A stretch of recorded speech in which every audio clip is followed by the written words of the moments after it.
नमस्कार। एलर्जी क्या है?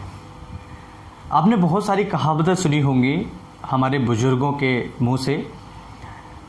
एलर्जी अगर किसी मरीज को है तो घरेलू ट्रीटमेंट से आप उसे ठीक कर सकते थे। और आज की एलर्जी के बारे में मैं रेस्पिरेटरी से संबंधित जो एलर्जी होती है उसके बारे में विशेषतः चर्चा करने वाला हूँ। एलर्जी को ठीक करने के लिए आपको किसी भी प्रकार की मेडिसिन की ज़रूरत नहीं पड़ेगी। थंबनेल पर जो आपने देखा है बहुत ही सटीक कम अक्षरों में बहुत बड़ी बात मैंने वहाँ पर आपको लिखी हुई है। जब भी किसी मरीज को एलर्जी होती है तो एलर्जी को समझना, एलर्जी के लक्षण समझना, एलर्जी के कारण समझना और हमारे बुजुर्गों के कुछ कहावतें समझना और मेडिसिन के इफ़ेक्ट्स को समझना बहुत ज़्यादा ज़रूरी होता है। अगर आप वास्तव में एलर्जी को परमानेंटली हमेशा के लिए अपने शरीर से निकालना चाहते हैं, छुटकारा पाना चाहते हैं, तो इस वीडियो को बारीकी से अंत तक समझिएगा। अगर आप इस वीडियो को स्किप करते हैं, थोड़ा बहुत पार्ट भी अगर आप मिसिंग करते हैं, तो मुझे नहीं लगता है कि आपको ऐसा वीडियो लाइफ में कभी मिलेगा। क्योंकि ये जो वीडियो मैं आपको दे रहा हूँ ये बहुत ही साइंटिफिक है, बहुत अच्छे तरीके से सारी चीज़ों को इंक्लूड करके डिटेल में समझाने वाला हूँ। क्या होता है जब हम साइंटिफिक बात करें, कोई हम साइंस की बात करें और उसे लॉजिकली समझें, तो बहुत ज़्यादा ज़रूरी होता है उस वीडियो को पूरा देखना या उस बात को पूरा सुनना। अब एलर्जी क्या है इसे लॉजिकली समझिएगा। आपने कभी देखा है आपके हाथ पर कभी कोई चींटी आ जाए, कभी कोई तिनका आ जाए या कभी कोई ऐसी चीज़ आ जाए जो आपको थोड़ा इरिटेट करे और आपको बिल्कुल उससे आलस आने लगे, तो आप क्या करेंगे? उसे, जैसे आपको चींटी ने काटा और आप उसमें फटाक से उसको एक थप्पड़ जमा देते हो और उसको वहाँ से हटा देते हो या उसको मार देते हो। या कोई और कीड़ा है, मच्छर है, मच्छर को भी आप हटा दोगे या मार दोगे। क्यों आपने मारा उसे? क्यों? क्योंकि आपको उससे एलर्जी है, बस यही एलर्जी है। जब आपने उसमें थप्पड़ मारा या आपने उसको भगाने की कोशिश की, या कोई तिनका है या फिर कोई ऐसी चीज़ है जो हमारे शरीर के लिए सुटेबल नहीं है, तो आपने उसे भगाया, वही एलर्जी है। बस इसे समझ लीजिए। इसका सीधा मतलब ये है कि हमारे शरीर में कोई भी ऐसी चीज़ या तो खाने में जा रही है या फिर सांस के द्वारा जा रही है जो हमारे शरीर के लिए सूटेबल नहीं है। अब ये अगर कोई भी ऐसी चीज़ जो सूटेबल नहीं है तो हमारा शरीर उसके अगेंस्ट रिएक्ट करता है, उस स्टिमुलाई के अगेंस्ट रिएक्ट करेगा, जिसकी वजह से हमारे शरीर के अंदर काफ़ी सारे केमिकल प्रोसेस होने लगते हैं, केमिकल्स प्रोड्यूस होने लगते हैं, केमिकल्स रिलीज होने लगते हैं, जिनमें से एक है कॉमन हिस्टामिन। अब जब हिस्टामिन रिलीज होता है तो ये आपके शरीर में काफ़ी सारे सिम्टम्स पैदा कर देता है, बहुत सारे सिम्टम्स आपको देगा जब हिस्टामिन हमारे शरीर में रिलीज होगा।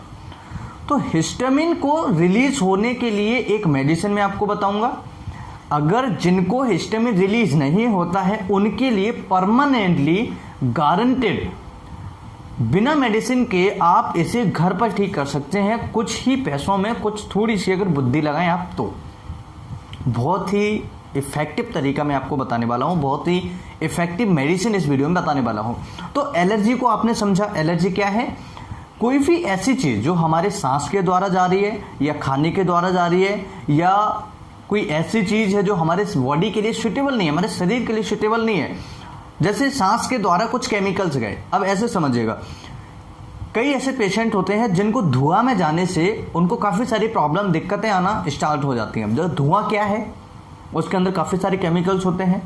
अब जब धुआं सांस के द्वारा अंदर जाएगा तो हमें घुटन सी महसूस होने लगेगी, सांस लेने में तकलीफ होने लगेगी, सांस हम अंदर तक नहीं ले पाएंगे, हमें गले में ही ऐसा लगने लगेगा कि घुटन टाइप की हो रही है, राइट?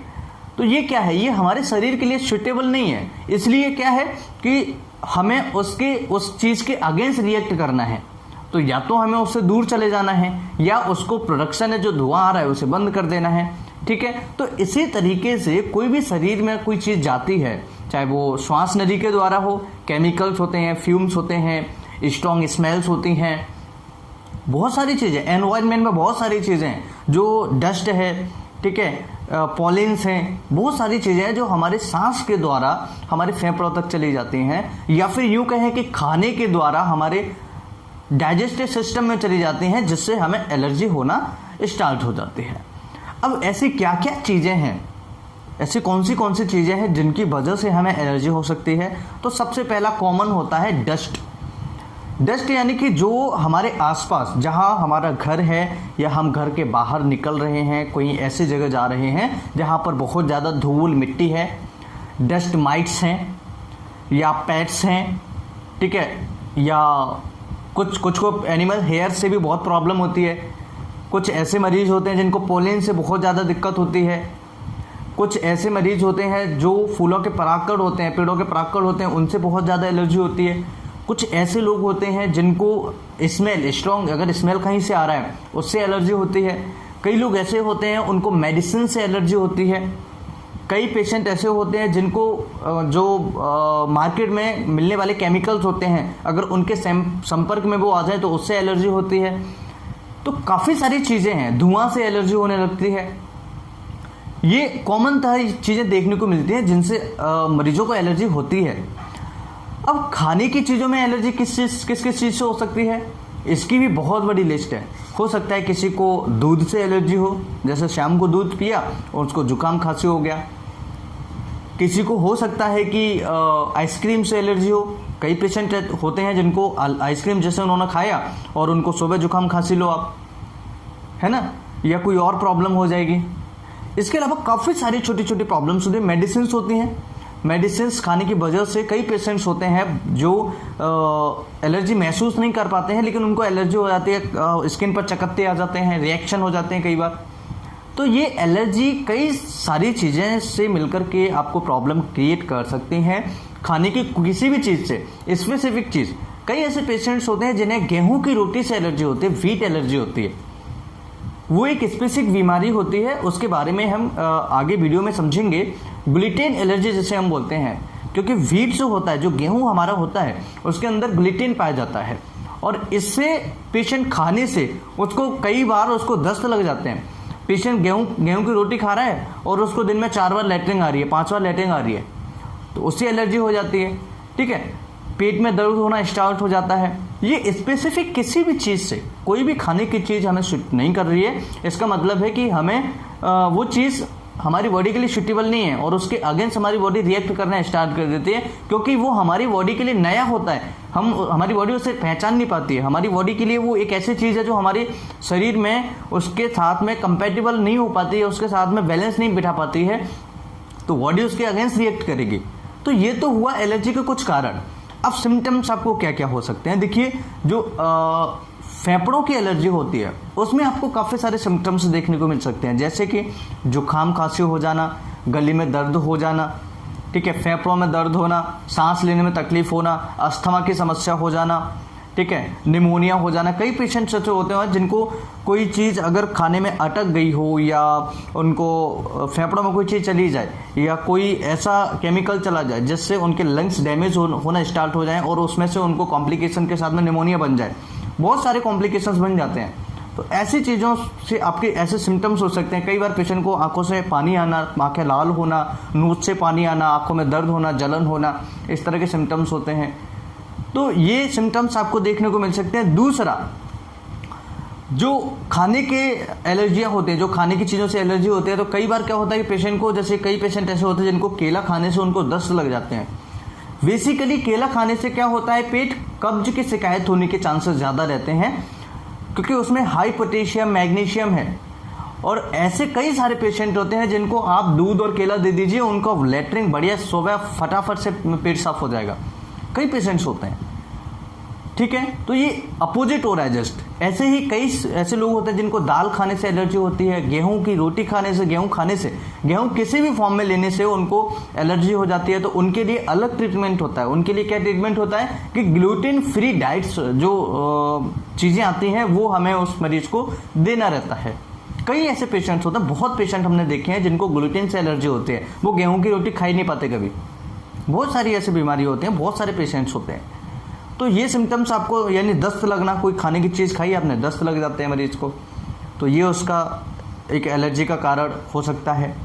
ठीक है, उल्टियाँ होने, फूड पॉइजनिंग हो जाती है कई बार मरीज को, कंपेटेबल कोई वो बॉडी के लिए नहीं होती है कोई चीज़।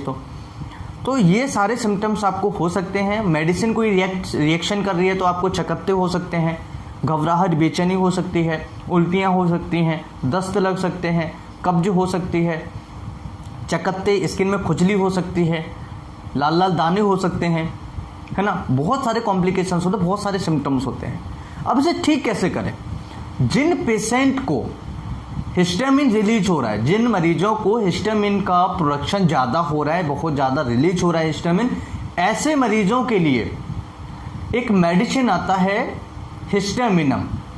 हिस्टामिनम एक ऐसा मेडिसिन है जो हिस्टामिन को रिलीज होने से रोकता है, इसे कम रिलीज होने देता है, जिससे काफ़ी पेशेंट्स को राहत बहुत जल्दी मिल जाती है। क्योंकि हिस्टामिन रिलीज नहीं होगा, या हिस्टामिन को रिलीज होने से रोकेगा, या हिस्टामिन को कम रिलीज होने देगा, तो उसको एलर्जी के सिम्टम्स कम आएंगे, उसको एलर्जी बहुत कम होगी।